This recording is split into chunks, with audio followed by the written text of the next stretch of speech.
Hey, you guys, how is everybody doing? Did we all survive the holidays? I am still up in Seattle. I came up here to be with my family for Thanksgiving, and I am still here. I'm going home tomorrow. But that's in part why we get to do this little training tonight. I've been asking my special guest speaker for a while now to come on and talk to us, and he finally agreed to do this. So I am so excited, so excited about this because I think it touches on so many important things, not just with our Zaya business, but with our lives. And for 30 plus years, he would be hired on, I'll introduce him formally in a second, but he would be hired on by companies and organizations to talk to corporate execs, to talk to employees, all about being accountable and really examining our behaviors and looking a little bit deeper into who we are, what we think, what we do, and being accountable for that. So I am so excited. Hey, Jenny. And I'm gonna monitor you guys. I'm gonna have my phone and I'll be in here too.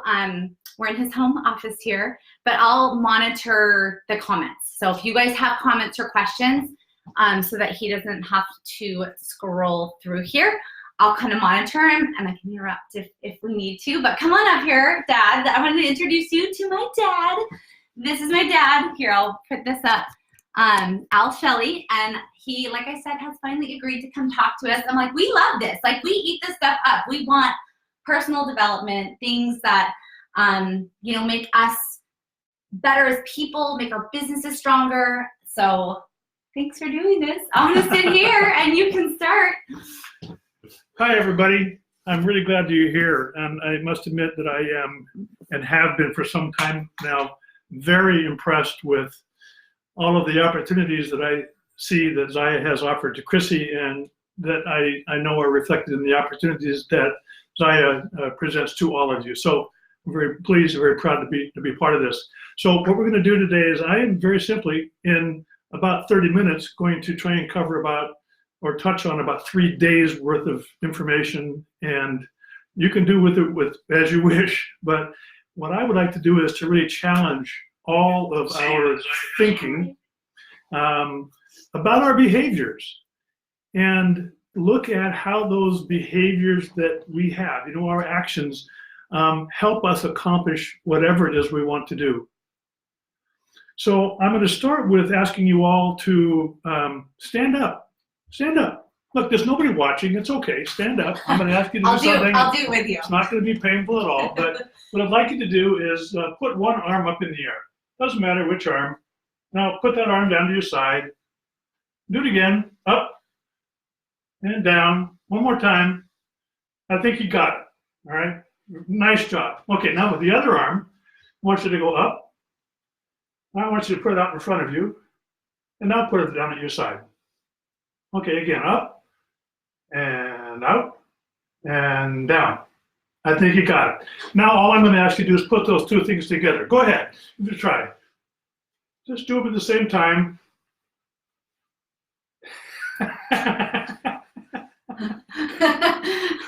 No one's watching you. You guys can see us. All right. You can practice this on your own time. But the point is that there are lots of behaviors that are very familiar to us.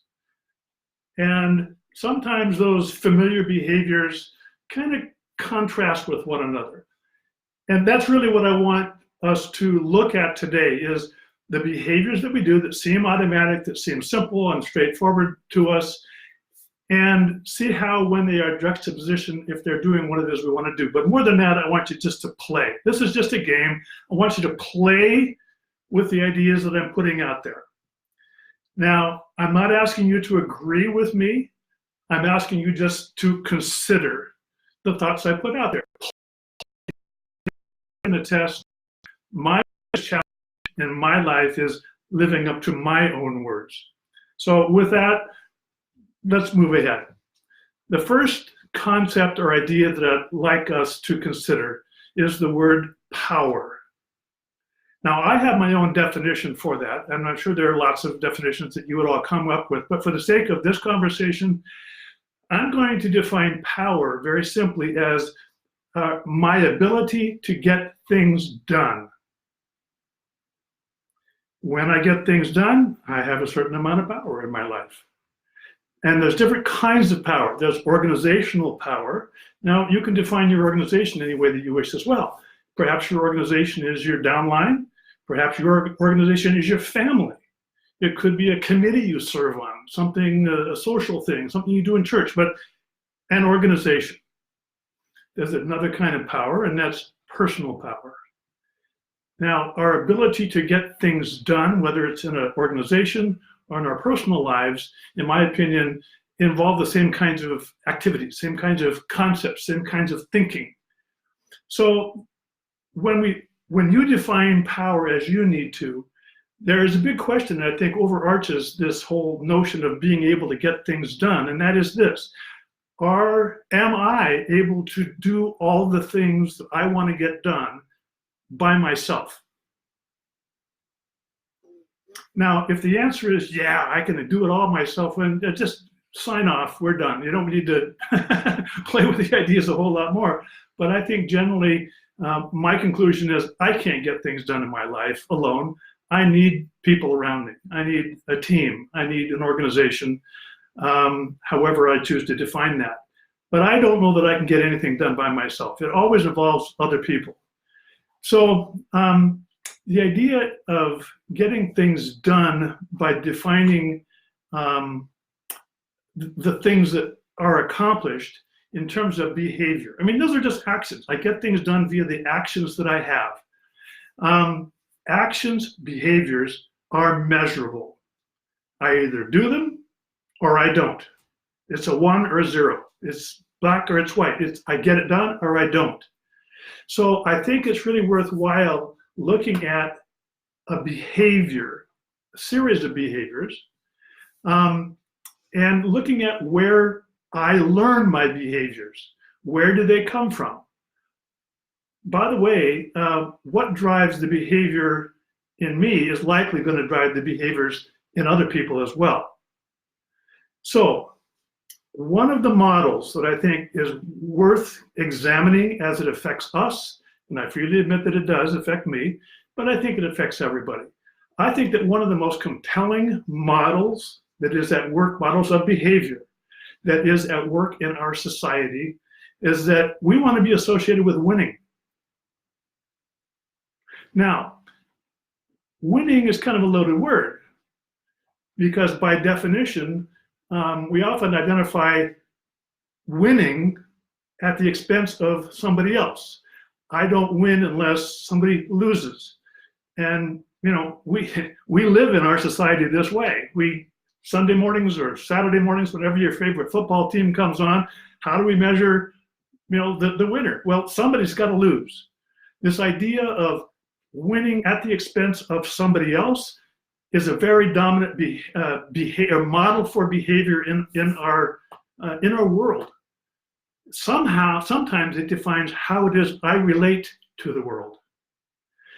If the most common model for my behavior is I want to feel like I'm winning, and I further define that winning as I kind of measure that by how well I do relative to somebody else, then that means for me to win, I've got to be bigger or stronger or faster or tougher, or I've got to score more points than the other guy.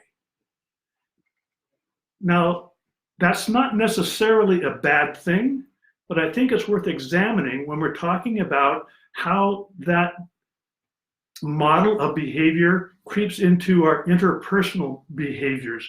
In other words, things we do with other people. If I've already decided that I can't get to where I need to get to alone, then it automatically involves you. And if you are also modeling your behavior after that win-lose, that competitive thing, well, we might have some clashes. If I define my winning by your losing, and you're defining your losing by by me winning, well, what we've been taught about how models work, or how this whole model of winning and losing, means that if I don't feel like I'm winning when I'm around you, then how do I make myself feel like I'm winning? I make you lose. So if I can't get it done by myself, I need my team. And I define winning, or you define winning in terms of not just winning, but because somebody else is losing. That's where we get into situations where there's conflict and things don't get done. And nobody ends up with the power of having accomplished something. So I think it's very easy to examine the notion of what makes me feel like I'm winning, what makes other people feel like they're losing, relative to how it is we get things done. If you feel like you're losing, you know what? It's easy to make yourself win. You make me lose. Doesn't serve anybody. So if I feel like I'm losing, what do I need to do to win? Well, I think there are three primary components to feeling like I'm winning or feeling like I'm losing. So these are some other words you might want to just kind of take some extra time thinking about. I think that the three components of feeling of winning or losing are tied up in these three words: dignity, involvement, and fairness.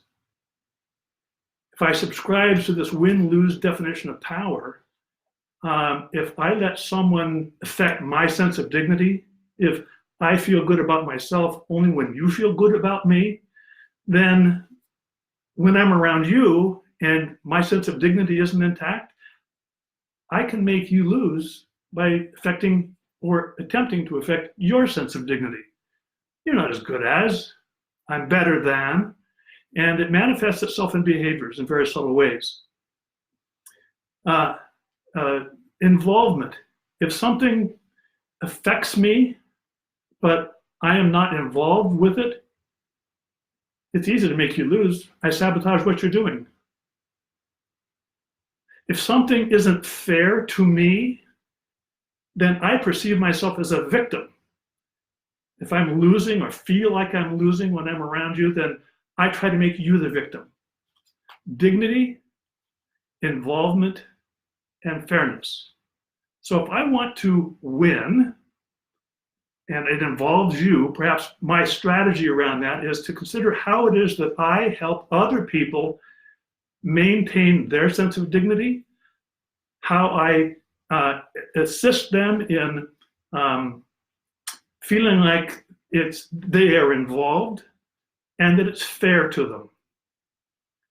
Now, that sounds easy to do, but I think it's kind of challenging. And I think all of anybody's ability, all of my ability to place myself in a position where I can help someone else win, it's very much contingent upon how well I feel about how I am winning. So how is it that I can help myself feel a sense of dignity, a sense of involvement, and a sense of fairness? Because how I am able to do that for myself before I can do that with and for someone else is the real essence of what I consider power. And I think one of the most important notions around how it is I have my own sense of power comes from choice. Choosing how I want to be, what I want to think, and what I want to do. So let's take a look at that first one. How do I choose how I want to be? Do I see myself as a victim? Do they make me do things? I don't have a lot of choice in things. Let me ask you all a question. I know you can't hear me, but I think I can hear your answer anyway. How many of you have to pay taxes? Well, maybe here's another way of thinking about that. I choose to pay taxes. Then I have no say in it. It happens to me. I choose not to be a victim in my life. So I can choose not to pay the taxes, and I can choose to accept the consequences of not paying those taxes. But just feel the power of saying things like, I choose to do this behavior. This action belongs to me. I don't have to pay taxes. I choose to do taxes. I think it's a very powerful statement, and it has to do with my own sense of dignity. I can choose how I want to be in that circumstance. You make me mad. Or I choose to respond to your behavior in a specific way. Am I going to give up my ability to see how I feel by giving it to you? It's your fault that I'm mad. No, I'm choosing to respond to that, whatever you're doing over there, in a specific way. Again, feel the sense of power that comes from making a choice about how I'm trying to be or wanting to be. What do I choose to think? And by the way, that's the same as what do I choose to say? I'm just so tired. I'm depressed. I'm disorganized. I'm bored. I can't even get going in the morning until I have had my second cup of coffee. What, a blabbermouth like me? No, I'm never on time. I could never do that. I don't have enough money. I'm too old. I just don't have enough energy. I'd probably get hurt if I did it. I have to. I must. I should. I can't see myself doing that. Look, there's a functional use of language. And the way we use language connects not only psychologically, but also physically to us.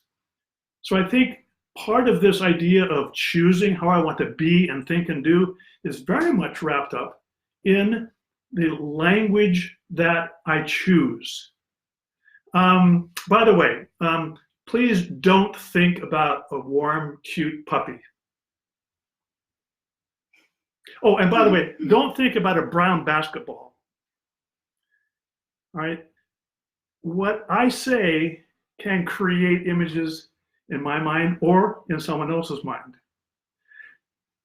Here's a sequence of logic that I think is worthy of discussing here. It has to do with your choices around the realities you want to create. Language creates thoughts. Did I make you think about a puppy? Did I make you think about a basketball? Well, maybe. I think language has the power to create thoughts. Thoughts drive feelings. What I think about, I have the potential for feeling. If I feel something long enough, often enough, that feeling becomes a belief. I begin to believe it about myself or about someone else or about a condition. Beliefs create realities, and they drive our behavior.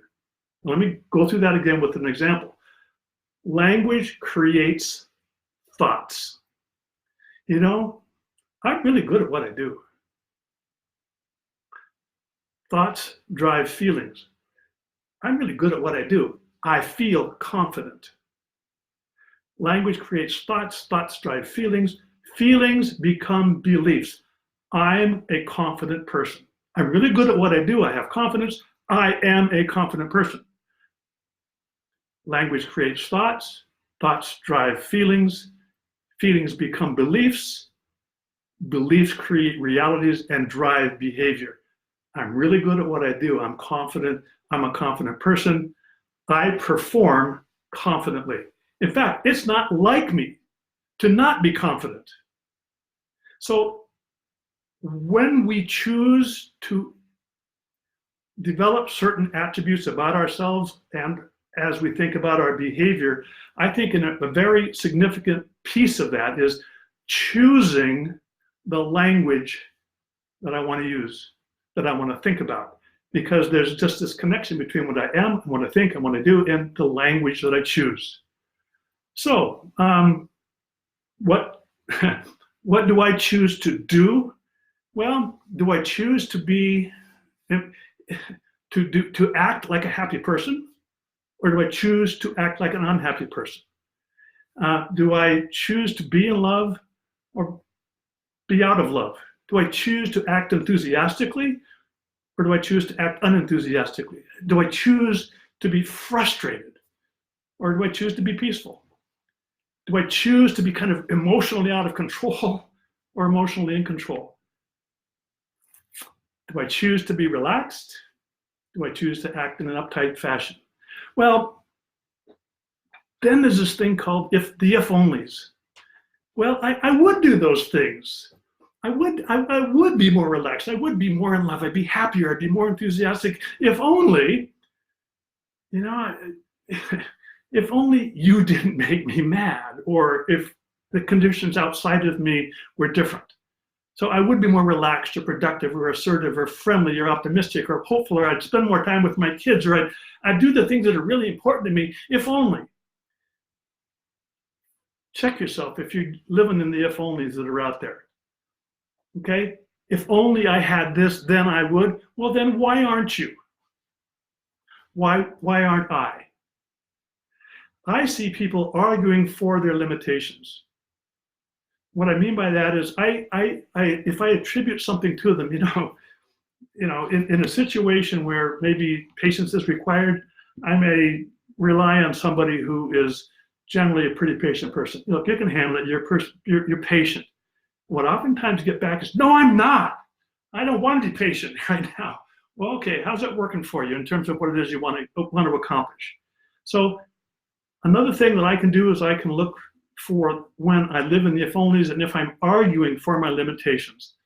I would do that if only, it's a heads up. It's just a heads up. Another piece of having the power that choice brings us is the idea of being accountable. I see people giving away their accountability all the time. And it's evident to me in the way they use the word I. When they think they're talking about myself, they talk as though they're talking about someone else. So if I'm describing something and I say, all you can think of, how is that different than when I say, all I can think of? The way you feel when this happens, well, the way I feel when this happens. You're more likely to, I'm more likely to. You want to do everything possible to make the situation work. I want to do everything possible to make the situation work. You feel it. I feel it. It does something to you. Well, it does something to me. If you don't pay attention, well, if I don't pay attention, when you say these things out loud, you feel them differently, and they are very powerful statements, in my opinion, when I am accountable for what I think, what I do, and who I am. And it's all tied in, as I said, with the language that we use and being aware of the choices that I'm making. Now, there are lots and lots of situations that I don't have control over that happen to me all the time. Where's my choice in that? Well, perhaps I can make a choice about how I'm going to respond to that, how I'm going to feel in a specific situation. There's always some level of choice. And choice and accountability are in the essence of feeling my own personal power. And unless I have my own personal power, I don't believe that I'm in a very good position to be aware of or help you understand the personal power that you have. So if I don't feel a lot of power, my model says, I can feel better if you don't feel so good about yourself. Now, I don't think that's a really good model. That is a very good model for certain circumstances, but for getting things done, I'm not convinced that it is. So once I become accountable, perhaps I'm in a better position to help you feel more powerful about you. And that's a real stretch for some people. If I'm not used to feeling good when you win, I may not feel good when you feel good about yourself either. And that's a real close example. I want to get things done. I think the model that's out there that works better is understanding how it is I help myself feel good about me. What do I do in my life that gives me a sense of dignity, a sense of involvement, and a sense of fairness? Conversely, when I'm working with you, how do I help you win? How do I actively work to enhance your sense of dignity? What do I say to you? How do I relate to you? You're really good. I appreciate your presence here. I appreciate you. You're a great person. How do I better involve you? Does that maybe say I've got to give up some of what I'm doing on my own? I got to stop doing it by myself and involve with the people in it? How do I ensure that things are better and fair for you? Just ask your kids. If you've got kids, I bet you hear that daily. That's not fair. It's a big deal to them. All right. So I think that we all have a challenge out here. There is this omnipresent sense of the model that affects behaviors. I accept it as there. It's healthy in many circumstances, but I think it's worthy of challenging. So we can create a new model for behavior and recognize that I am the model for behavior in my organization. That's a heavy load. But once I accept it, then I get really serious about my thinking about my behaviors. Am I asking people to do things that I wouldn't ask of myself?